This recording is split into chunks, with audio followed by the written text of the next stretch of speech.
They expected a scene. They expected screaming, throwing vases, and a desperate plea for a settlement. After all, Morgan Sterling was the shark of the shipping industry, and his wife Ella was just the quiet woman standing in his shadow. But when the divorce papers slid across the mahogany table, Ella didn't cry. She didn't fight.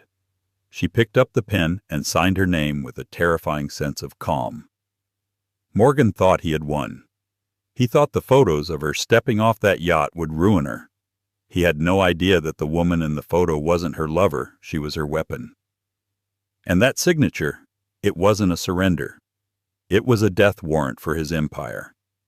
The air in the conference room on the 45th floor of the Sterling Maritime Tower was cold enough to freeze breath. It smelled of lemon polish, expensive leather, and the impending destruction of a 10-year marriage. Morgan Sterling sat at the head of the table, flanked by 3 lawyers from the firm Heiress & Associates. He checked his watch, a limited edition Patek Philippe that cost more than most people's homes, and drummed his fingers on the glass surface. He looked impeccable as always. Charcoal suit, crisp white shirt, eyes the color of steel and just as hard. Opposite him sat Ella. She wore a simple cream blouse and black trousers. No jewelry except for the wedding band she was about to remove. Her hands were folded in her lap. She looked small against the backdrop of the floor-to-ceiling windows that showcased the gray London skyline, but she didn't look afraid.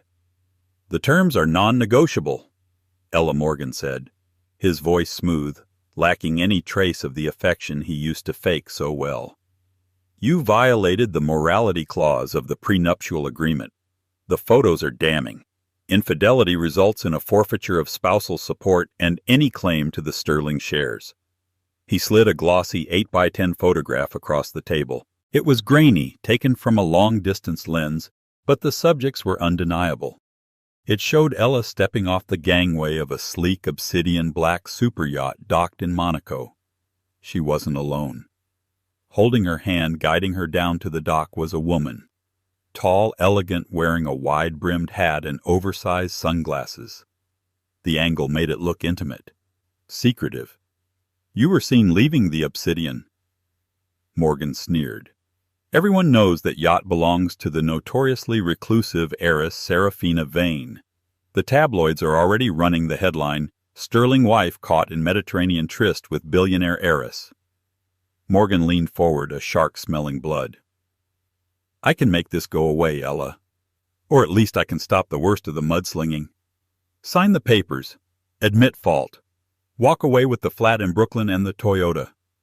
If you fight me, I release the rest of the photos. I'll ruin your reputation so thoroughly you won't be able to get a job as a greeter at Walmart." Ella looked at the photo. She didn't flinch. She didn't blush. She simply reached out, picked up the photo, and studied it for a moment.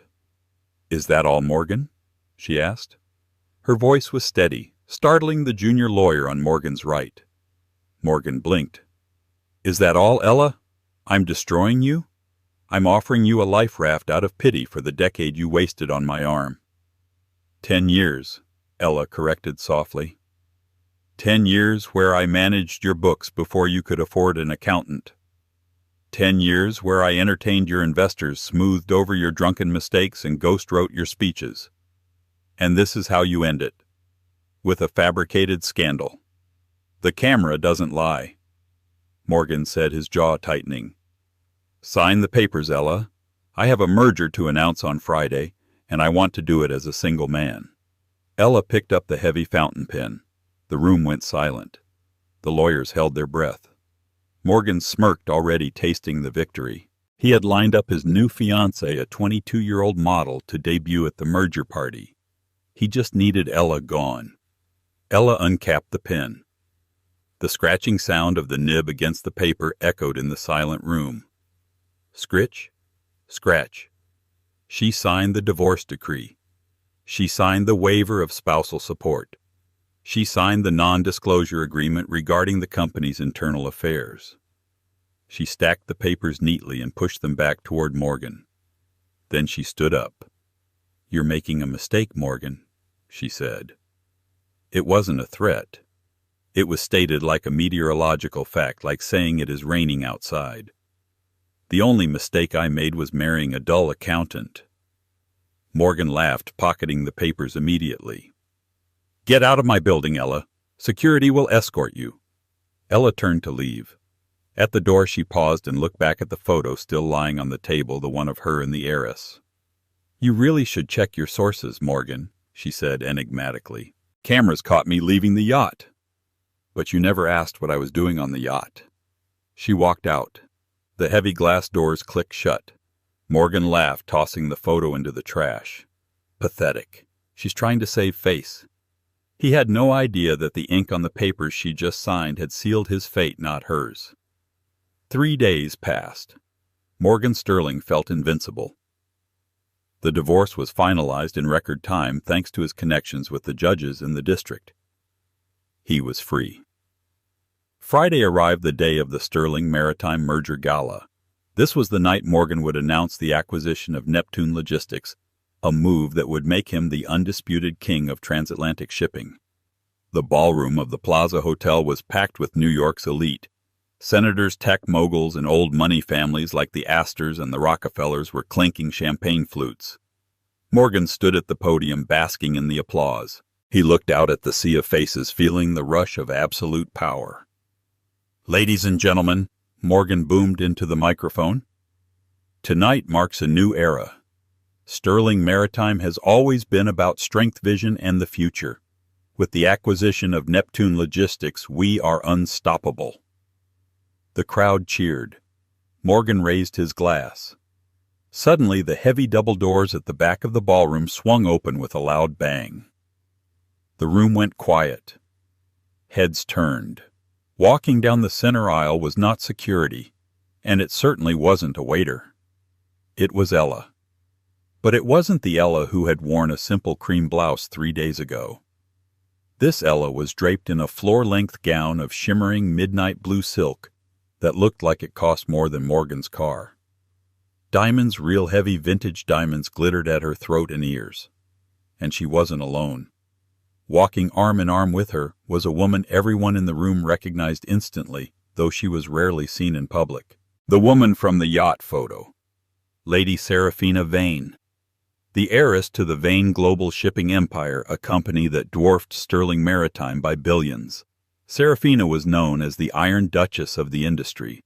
She was ruthless, private, and terrifying. A murmur ripped through the crowd.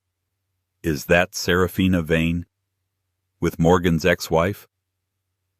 Morgan froze on stage. His smile faltered. Why was Ella here, and why was she with Vane? Ella and Serafina stopped in the middle of the room. Serafina, tall and imposing, looked up at the podium and signaled for the sound technician to cut the music. The technician, intimidated by the sheer aura of the woman, obeyed instantly. Morgan Serafina's voice projected clearly, though she didn't have a microphone. She had the kind of voice that commanded silence.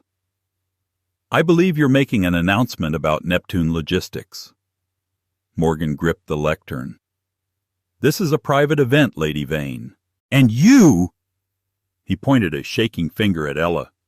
"You have no business here. You signed the papers. You have no shares. You are nobody." Ella stepped forward. A small, cold smile played on her lips. It was the same smile she had worn in the conference room. "Actually, Morgan," Ella said, her voice carrying through the silent ballroom, "I'm not here as your wife, and I'm not here as a shareholder of Sterling Maritime." She reached into her clutch and pulled out a document. "I'm here as the new majority owner of Neptune Logistics." The room erupted. Gasps echoed off the vaulted ceiling. "That's impossible," Morgan shouted, his face turning red. "I have the contract. I'm signing it tonight." "You have a letter of intent," Serafina Vane corrected, stepping in to defend Ella. "A letter of intent that expired at noon today if funding wasn't secured. And since your creditors froze your assets at 1100 a.m. due to a